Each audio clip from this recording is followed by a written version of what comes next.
Terima kasih kepada Ibu Siti Mugi sebagai yang berlaku sebagai moderator sekaligus host dalam meeting kali ini.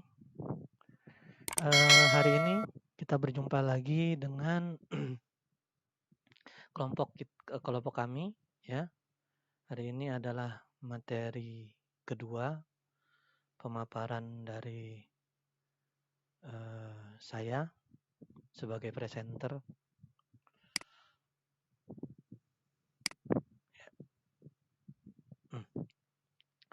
Hari ini saya akan coba memaparkan tentang materi membuat media pembelajaran bahasa Arab menggunakan Arabic Pad dan PowerPoint. Ya.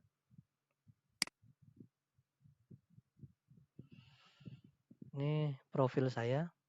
Nama saya Muhammad Arba'in Arizandi, MM. Lahir di Palembang 5 Maret 1975. Ya. Saya guru di SD Al Muslim dari 2003 sampai dengan sekarang. Juga pernah menjadi dosen di Bina Sarana Informatika Jakarta dari 2006 sampai 2010. Juga dosen di Amik Nusa Mandiri Jakarta 2007 sampai 2010. Saya juga pernah terlibat dalam penelitian dosen muda 2009 di Dikti Wilayah 4 Jakarta. Ketika itu saya meneliti tentang pembelajaran bahasa Arab. Saya mengembangkan sebuah metode tentang pembelajaran bahasa Arab yang saya beri nama Mumtaz ARB ya, Mumtazarb gitu ya. Mumtaz itu seperti yang saya sudah pernah bahas kemarin, Mumtaz adalah Mumtazarb ini adalah diambil dari kata mumtaz yang artinya cum laude, lulus dengan nilai yang luar biasa, dan ARB-nya diambil dari bahasa Arab. Jadi harapannya adalah dengan metode ini bisa mendapatkan kelulusan dengan nilai yang luar biasa dalam bahasa Arab. Dalam pembelajaran bahasa Arab, dalam pembelajaran bahasa ya, bukan hanya bahasa Arab, itu ada beberapa 4 aspek yang harus dikuasai oleh peserta didik atau peserta didik dalam mempelajari bahasa manapun akan selalu 4 aspek ini harus dikuasai, yaitu aspek membaca, menulis, mendengar, dan bicara. Ya.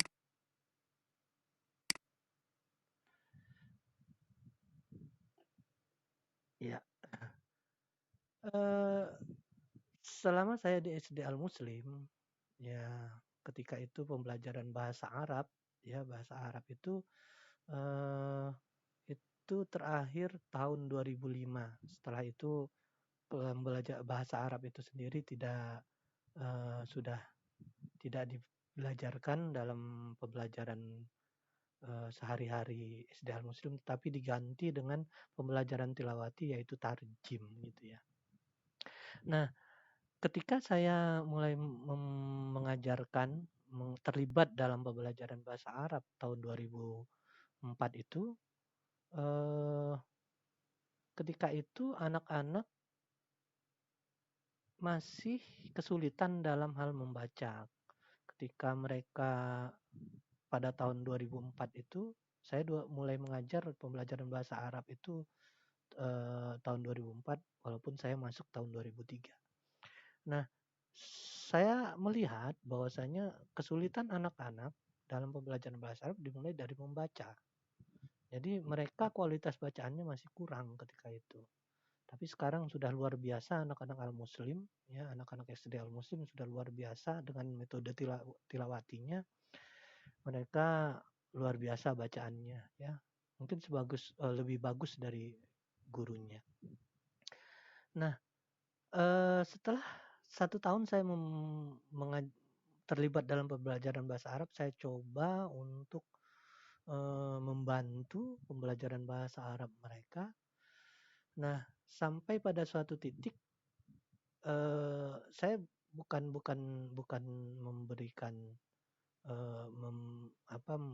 memberikan melepas wewenang dalam pembelajaran membaca, tapi saya lebih percayakan kepada tim Qiroati ketika itu.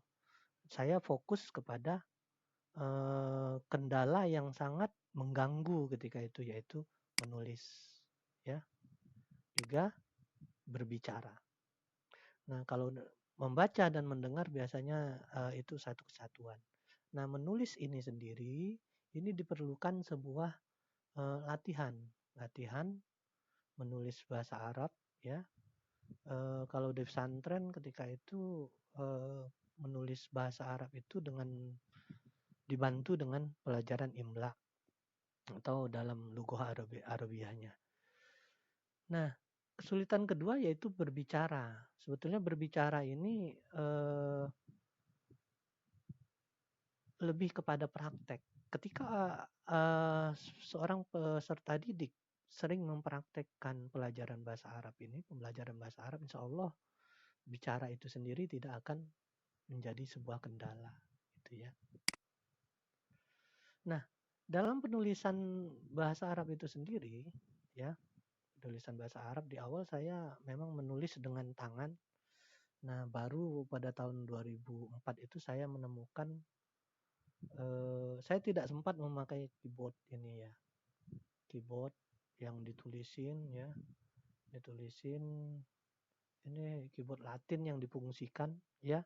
Keyboard huruf Latin yang difungsikan untuk penulisan huruf Arab, sampai-sampai ditempelin satu-satu gitu, ya. Ini angka satunya, ini Arabnya begini, ya. Saya melihat ini sebuah ini, ya, sebuah apa ya namanya. Jadi membuang waktu begitu, ya. Belum lagi nanti akan menghafalkan, ya, pengetikannya juga lama. Nah, solusi yang setelah setahun saya menulis dengan tangan, saya menemukan satu aplikasi, bisa dibilang begitu. Dia berbentuk pad gitu, ya. Namanya Arabic Pad 1.4. Nah, penulisan tulisan Arab dalam Arabic Pad ini sendiri sangat mudah, ya, sangat mudah. Dia hanya mengandalkan keyboard Latin tanpa ditempelin, tanpa menghafal, kita bisa menulis tulisan Arab karena dia literasinya atau penulisannya sesuai dengan literasi Arab. Jadi pengubahan bahasa Arab misalkan bi anta. Nah, itu kan ditulis dalam bahasa Indonesianya dengan N T A. Nah, begitupun dalam pengetikan di Arabic Pad itu akan muncul seperti itu. Jadi kita menekan tombol A, N, T, dan A lagi, itu akan muncul tulisan anta dalam bahasa Arab. Itu luar biasanya Arabic Pad ini. Nah, ini beberapa karakter. Nah, jadi kalau kita menekan A, terus N-nya itu nun, mana? N, nun. Oh, ini yang setelahnya, ya. Kita lihat nih, ya. Ada nun. Ya. Ini nun, ya. Ini apa namanya? Keypad. Ya. Nah, ini saya membuat media pembelajarannya menggunakan keypad itu. Ketika itu saya menggunakannya dalam pembelajaran kata tanya Aina. Aina itu sendiri artinya adalah kata tanya Aina, ya. Berarti di mana. Nah, ini apa namanya definisinya. Di mana itu adalah kata tanya di mana itu Dia membutuhkan jawaban atau keterangan tentang tempat atau lokasi atau posisi atau letak atau daerah atau wilayah dari suatu benda, gitu ya. Ini dalam bahasa Inggrisnya itu preposition. Nah, ini aina.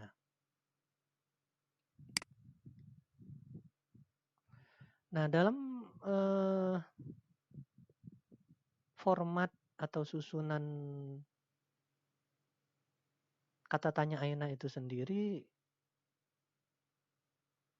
sama seperti dalam bahasa Indonesia. Cuma di dalam bahasa Arab itu kita membutuhkan tambahan yaitu alif lam.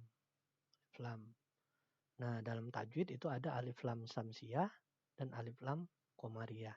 Nah, saya tidak merujuk ke sana karena saya pembelajarannya bahasa Arab, maka saya fokus ke bahasa Arab. Maka saya buatlah medianya, media pembelajaran itu. Pembelajaran tidak dengan menghafal tajwidnya. Tajwid alif lam komariah atau alif lam samsiyah. Cuma buat pengantar saja mungkin ya. Nah, ini aina ditambah alif lam terus ditambah kata benda yang ingin ditanyakan. Ini contohnya. Nih, maktabun. Nah, ini formatnya. Aina. Aina ditambah alif lam tambah maktabun. Nah, ini menjadi al-maktabu. Nah, jadi maktabun yang tadinya ini ya. Ini maktabun tadinya domatain ketika dia kata dasar awalnya, bentuk awalnya itu berubah menjadi al-maktabu.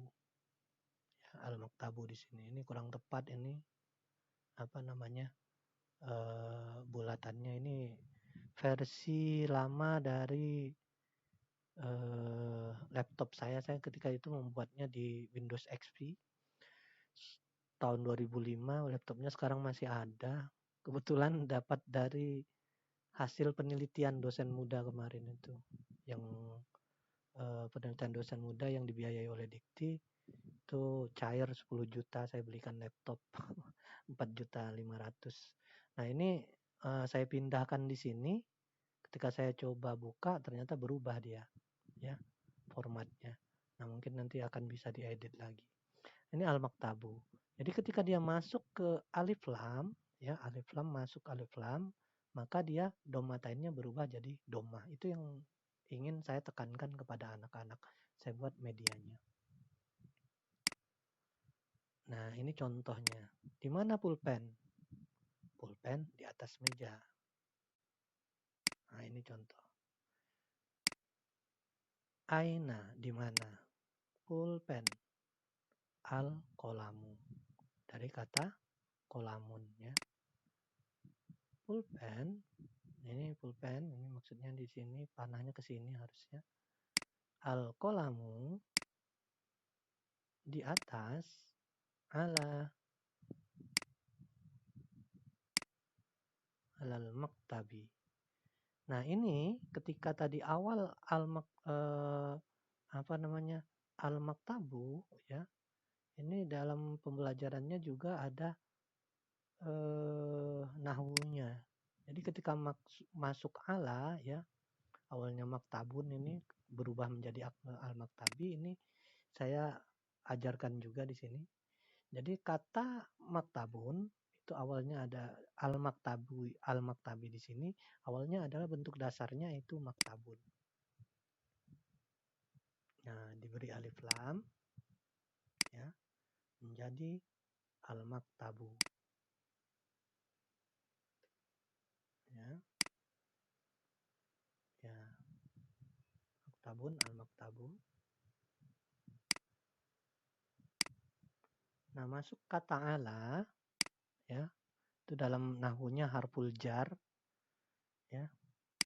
Menjadi dia al-maktabi. Jadi ada 3 perubahan di situ yang saya buat medianya untuk memahamkan anak-anak. Di sini maktabun awalnya masuk alif lam jadi al-maktabu, terus ditambah ala jadi al-maktabi. Itu yang saya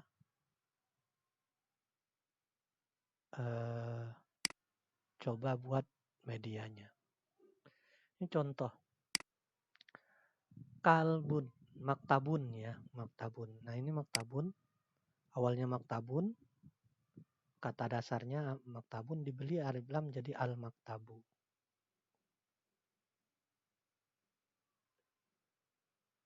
Ya.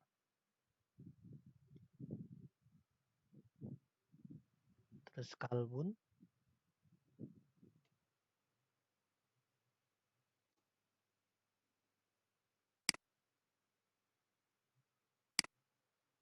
ya kalbun, al kalbu.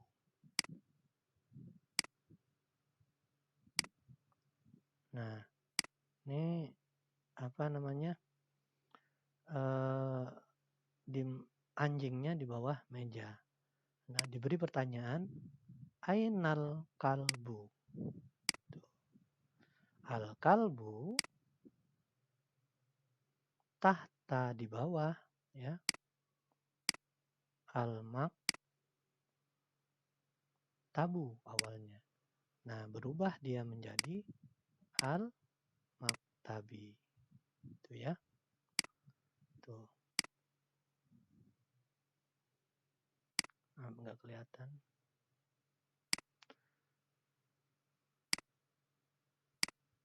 Nah, di samping kata tempat di atas, di bawah, di samping, di belakang dan di atas itu, di sini ada juga kata-kata tempat yang menunjukkan di sini dan di sana, gitu ya.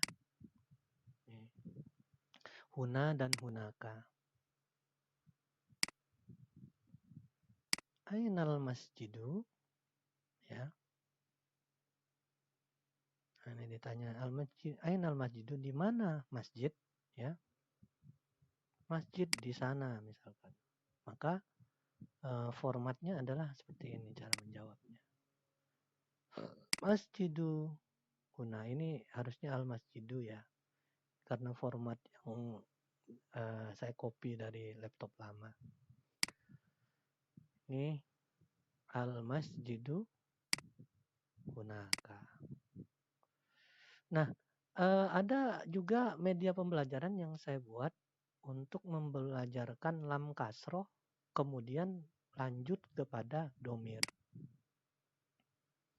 Di sini contoh, saya beri contohkan 3 saja, tidak banyak. Huwa, huma, hum. Ketika di pesantren, kebetulan saya juga lulusan pesantren, ada pembelajaran yang namanya sorof. Nah, di situ ada domair. Domairnya itu huwa huma hum, ya huma hunna, anta antuma antum, anti antuma antun. Nah, ini agak kesulitan anak-anak di sini, maka saya buatkan media pembelajarannya. Ini saya beri contoh penggunaan lam kasroh yang dipadukan dengan domair. Dilanjut dengan pemaduan kata benda, ya, kata milik ya, pemilik. Misalkan ibunya begitu ya, kata milik, kata pengganti pemilik ya, kata pengganti milik. Ini kata pengganti milik digabung dengan kata benda. Ini contohnya. Ini lam kasroh. Wa dimasukkan lam kasroh.